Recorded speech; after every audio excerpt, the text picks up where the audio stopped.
I am Ferdinand Marcos, and I am the President of the Republic of the Philippines.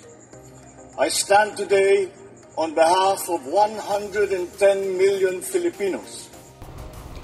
Hi everyone, hello universe, it's me again. Shout out sa inyo mga kababayan. Ayan, today is October 27, 2025. But anyway, meron tayong upload videos, updates. At alam natin, kilala natin si Director Jaime Santiago at isang abogado din. Siya po ay NBI Director ng ahensya ng pamahalaan.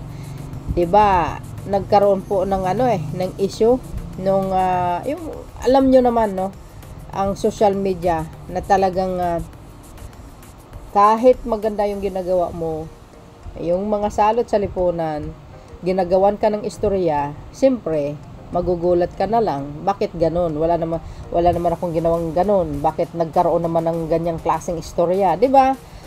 Alam po natin kung sino po ang nagpapakalat ng mga fake news, gawang-gawang istorya sa social media. Alam niyo na 'yun kung sino na yan, kung sino mga 'yan. So, nadali diyan si NBI Director Santiago. At 'yun naman po ay walang katotohanan. So, ang ginawa niya, siyempre nasaktan siya. At hindi niya tanggap, nag-file po siya ng irrevocable resignation kay Pangulong Marcos Jr. Matagal ng yun, mga ilang buwan yun no? Bago nagkaroon po ng resulta. So ngayong araw na ito po ang sinabi ng abogado mga kababayan. Sabi po dito, National Bureau of Investigation NBI Director Jaime Santiago confirmed on Monday that President Marcos Jr. has accepted his irrevocable resignation and claimed that a new NBI director would be appointed within the day, tomorrow or within the week. Ayan. So, ibig sabihin, tinanggap ng Pangulo ang kanyang resignation bilang NBI director ng ahensya. So, ayan o. Shout out sa mga Marcos loyalists, supporters, Filipino, and OFW. Para sa akin, si Director Santiago ay isa sa pinakamagaling na direktor under the Marcos administration. Hindi lang isang abogado, mabilis din ang kilos nito mga kababayan. At isa pa, siyempre dating piskal yan judge, ika nga. So, ako, nahinayang ako sa kanyang pag-resign mga kababayan. Siyempre, tinanggap ng Pangulo. Mahaba ito pero i-short po lang natin.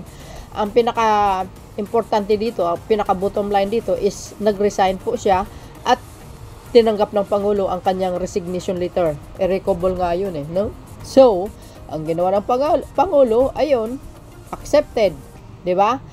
Mayroong, so dahil dyan, syempre, pag bakante po ang posisyon ng NBI, pero I hope hindi mabakante ng dahil tinanggap ng Pangulo mga kababayan, syempre mayroon naka-ready na i-appoint. O, di ba?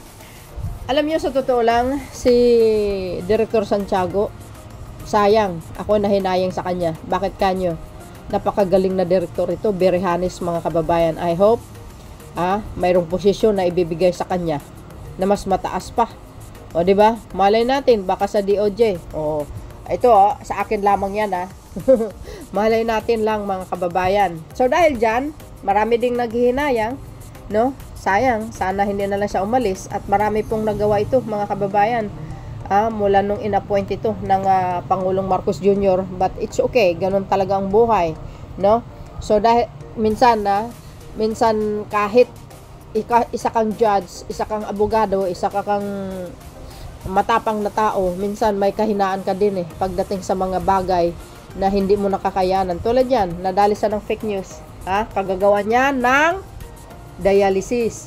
Yung mga linta sa social media ngayon na maingay ngayon, yung isa nga nakulong. O, di ba? Kinulong yung isang vlogger na may pinost tayo diyan. So dahil dito mga kababayan, agad-agad mayroon pong bagong NBI director. Ayun. Sa katauhan ni, ito, basahin po natin, okay? Ang bagong NBI director. Ay, siyempre, pag sinabing NBI director ka, kailangan abogado, isang lawyer. Ito. Sabi dito mga kababayan, ng Daily Tribune. Lito Magno named new NBI chief. Former NBI Assistant Director Lito Magno has officially taken the helm as a Director of the National Bureau of Investigation, succeeding Jaime Santiago. Magno, a veteran investigator, previously led NBI Regional Office in Northern Mindanao and Central Luzon. Oh, galing naman yon. Ibig sabihin, magaling siya talaga. At isa din po siya sa sa Alice Go issue, no? Diyan sa Pampanga. Si new NBI Director Magno malaki po ang kanyang experience.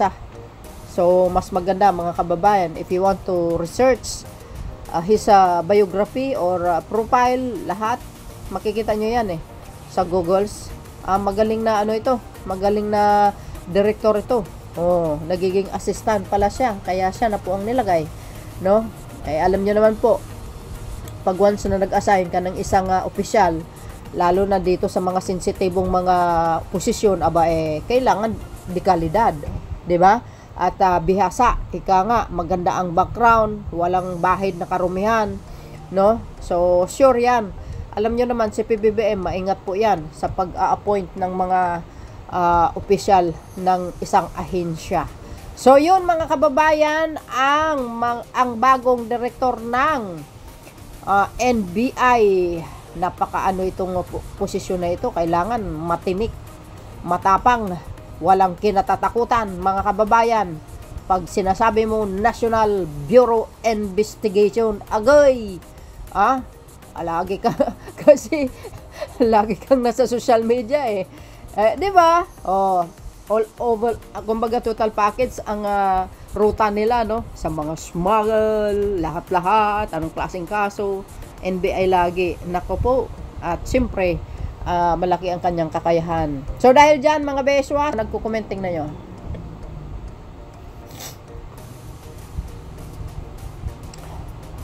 Insider talaga ang dapat na appoint, agay.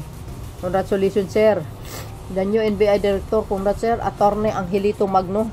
Ano kaya ang niya, no? Ano po ang relasyon niya kay Cielo Magno? I don't know, baka magpinsan. Anti-Marcos po yun Congratulations po Attorney Lito Magno, so humble. Baka naman kaapelyido naman. Ano sabi? Pag hindi pabor sa inyo, panay ang kahol nyo.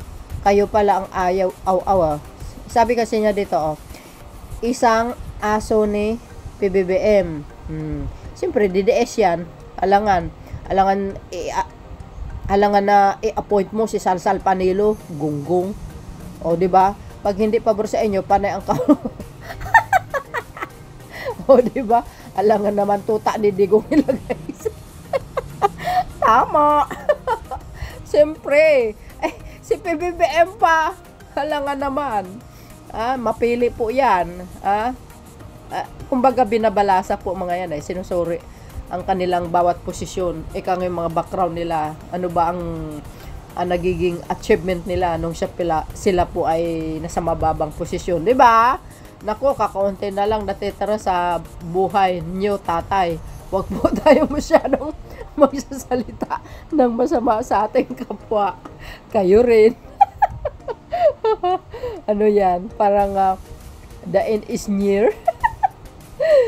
Pag mga Marcos supporters talaga, pag bumibira, masakit sa damdamin mga bes. Alangan aso ni Duterte ang asaan ang utak mo, Lolo? Agay. Congrats kuya, Lito Pride of Nueva Ecija. Agay! Isang Ilocano pala, mga kababayan. Taga Nueva Ecija pala ito. Siya po ay isang Ilocano. Congrats sa iyo, sir. Congrats, Attorney Angelino Magno, new NBI Director, more power and God bless. Well deserved, Attorney Magno.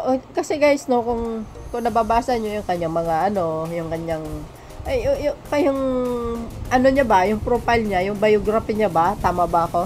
Makikita nyo, i-research nyo na lang po. Sana like Director Santiago, mahusay gumanap sa tungkulin. Yes, for sure yan. Kasi assistant director niya ng NBI yan, di ba? So, siya po ang nilagay dyan. For sure yan. Mas matinik pa kaysa kay director. Dami nag-congrats sa kanya, Si See? Oh, do your job. We'll just like former NBI Santiago. Oh, yan. Agay. Oh. Mahina nila lang. Pala si Sharpshooter Santiago. Haha, idol ko pa naman. Nung pinagbabaril. Oh, yan. Mga bes. Oh, hindi. Ang sa akin lang kasi, ganito yun eh. Alam nyo naman kasi si Director Santiago, hindi po sanay sa mga ganyang klaseng mga gawang istoryahay na nagpapakalat ng fake news laban sa kanya. Ayaw niya ng ganun, mga kababayan. Nasisira ang reputasyon niya. Oh, kaya nga nag-file siya ng ng resignation.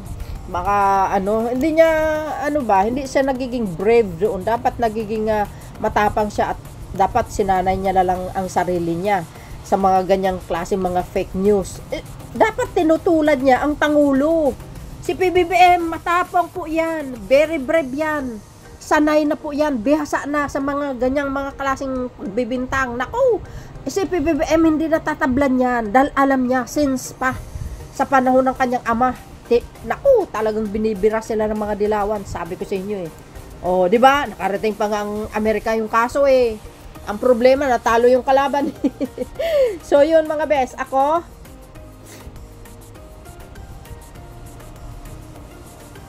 para sa akin, good luck sa iyo, sir. Sana masigitan mo pa si Director Santiago. What if, guys, no? Kung siya po ay itatalaga bilang DOJ Secretary. Allah. Ito sa akin lang, sa aking kaisipan lamang mga kababayan Yun lang So yun mga bes, ang aking pinaka latest update. See you again on my next upload. Bye bye bye and baboos. God bless Philippines.